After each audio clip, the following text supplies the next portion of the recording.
What's up, y'all? I'm Emil Ennis Jr., and if you're not into intense TV dramas that toe the line of what is and is not appropriate, then Euphoria might not be for you. So The Hollywood Reporter gave some details about the up-and-coming show that premieres on HBO this Sunday. And without giving too many spoilers, the article says that in the first episode alone, there is an overdose and a graphic scene depicting sexual assault. In the second episode, well, apparently 30 nudie Judies in the men's locker room. 30. Count them. Okay, no, don't do that. Well, the show star Zendaya is excited about the project. And honestly, so am I. I mean, sure, there's nudity and drug use and violence, but guys, this is HBO. They're always trying to push the envelope. And if this doesn't sound like the show for you, then just don't watch it. People though, especially parents, are freaked out about the show. One person said, another troubling show aimed at youths. And Fox News is saying the show is pushing dangerous boundaries for kids, which actually is exactly what people said about Gossip Girl when it came out. XOXO. Gossip Girl. Now sure, Gossip Girl didn't have 30 penises, but they were on the CW, which is much more kid-friendly than the 10 p.m. time slot on HBO. I haven't seen Euphoria yet, so I'll just have to wait and see. I mean, I understand where people are coming from, but I don't know. I don't think this is the first time that HBO has made something this dark or hard to watch. And honestly, I don't think this is a show that's gonna have a large audience of kids, so at the end of the day, if you're not happy with the show, just turn on literally anything else. The 19-year-old posed for Essence magazine and revealed that, despite her young age, she doesn't shy away from using her voice to fight racial injustice. When I talk to people about standing up for myself, it's not new. It's not something I just started doing. I just did it in public, and more people saw it than usual. Perhaps it should come as no surprise that the actress and singer credits her parents as huge influences. However, her mother, Claire Stormer, admitted to pushing her daughter to stand up for herself, saying, "I want her to feel like she's empowered by having an opinion on life. I don't want her or any of my children to feel like they have to be a part of the status quo and go along with the tide." The young star frequently makes headlines when standing up for important issues. Who could forget her outrage on Twitter after a user posted a hurtful tweet that has since been deleted? Zendaya shut him down by replying, "This is absolutely disgusting and you should be ashamed of yourself. Is this really what my generation thinks is okay? People are sick." Just like her song, Zendaya and standing up for herself isn't something new. I'd like each of you to get up and tell us a 5-minute story about your summer.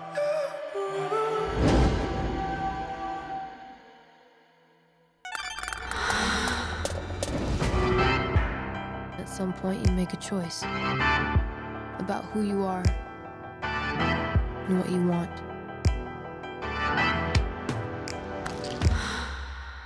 Hey, I'm Rue. I'm an addict. You're about to start a brand new chapter. Some new girl in town that I think you're gonna be friends with. I'm Rue. I'm Jules. Suddenly, the whole world goes dark, and nothing else matters but the person standing in front of you. I'm envious of your generation. You guys don't care as much about the rules. They're just reaching for something to make it all seem meaningful.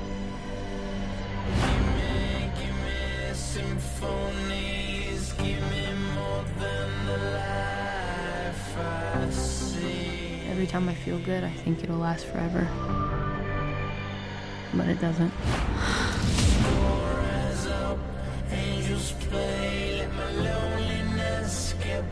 Nothing lasts forever. I've got an idea. Should I be concerned? You think because I went to rehab, I stayed clean? I mean, ain't that the point? If I could be a different person, I would. Baby, just take your time. You're delicate. I would tell everyone I love to at least try and change.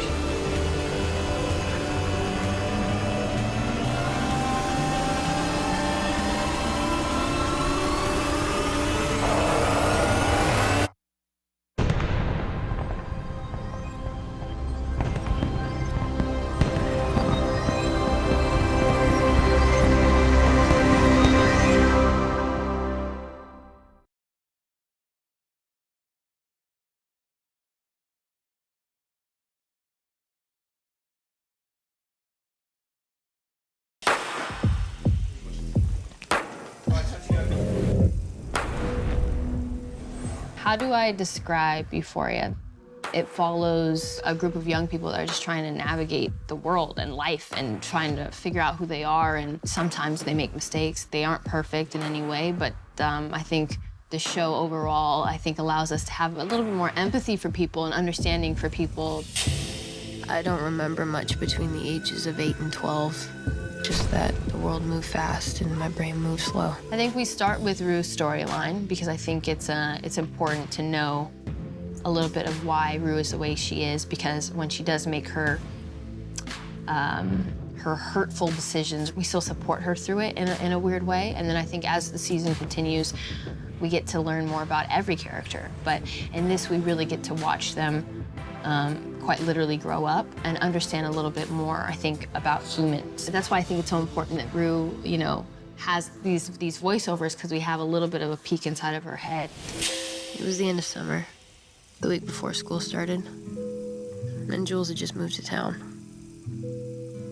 Rue is 1,000% honest when she says she's never met anyone like Jules. You know, she finds a comfort in Jules and a safety in Jules because she thinks she's found someone that gets her, you know? What is Rue searching for? I mean, obviously, you know, a big part of who Rue is an addict, but I think what's important is she's a human first. It's just about her battle with trying to silence her mind. I think she just goes about it a way that's probably just not healthy. And the show isn't here to tell people how to live their lives or what's wrong and right, of course. It's definitely not here to tell you what to do. But it is here, I think, to showcase other people's stories. These are stories that need to be told because somebody out there needs to hear it. And I think this show just will allow a lot of people to not feel so alone. Euphoria was the first script, I think, that I had, like, raced through. And there was just, like, an immediate, like, feeling. And I was like, I have to be a part of this. It's a story that follows this group of kids trying to navigate the world today, and it's from their perspective. There is an incredible amount of judgment sort of levied against younger people for being on social media, and it's always sort of perceived as this sort of narcissistic pursuit. How do you navigate this world that's changing every month day to month? Yeah. And I think one of the biggest hurdles with this show is how do we create empathy for this generation in an older generation? I'm very happy for you, Rue. You're about to start a brand new chapter. Personally, writing about my own experiences and my battles with addiction as a teenager becomes therapeutic in a way. This show can't be written by anyone else because it's so personal. I understand Rue, and for some reason, and I can't really describe it, but she doesn't feel like a huge departure from who I am, Right. which is you would think weird. For someone who's never done drugs, it feels very real. I feel like I'm watching a version of myself navigating the world at a young age, and I'm looking at it from almost a parental perspective, Right. which is so strange and really moving. I have this idea that basically all the characters are just like different facets of your personality. On many levels, and particularly Rue's journey and Jules's. There is this consistent anxiety that I think exists in this generation. That, I think, informed, the whole filmmaking process, just the way in which we were going to light the night exteriors, the use of close-ups feel surreal. It harkens back, I think, to that feeling of when you're young and you're alone on a street, that the world feels so much bigger than you. I think another thing that's important to mention also is like the rhythm of the show. It's always something is happening, like it's ever moving. There's this push and pull of it that becomes so exciting. You're going like, how can we push this? How can we take this further? The biggest challenge in making anything that deals with, I think, tough subjects in teenagers in general is wanting to be sort of open about the drugs and sex. In not a shock value kind of way, you know what I mean? And I think that there's a real responsibility that any artist has to grapple with, the highs, the lows, the joy, the pain, and the trauma, if they're gonna put it on camera, screen. Yeah. There's so many people in this show to care about. It's what excited me was the psychological exploration and finding the love and the empathy for the characters. There's a hopefulness to it. I had made a new best friend, and for the first time since getting out of rehab, I was feeling good about the world. I think what we wanted to create was telling a story that's realistic and authentic. And I think that it's hard to bear it alone, deal with depression and anxiety, and being able to form friendships and be honest with about who you are as a person, have the ability, I think, to change your life. It's somebody's story, and that's what, we're really here to do, is tell people's story. Whoever needs to connect with it or see it or watch it will find their way to it. And I think that's the most beautiful thing about this show.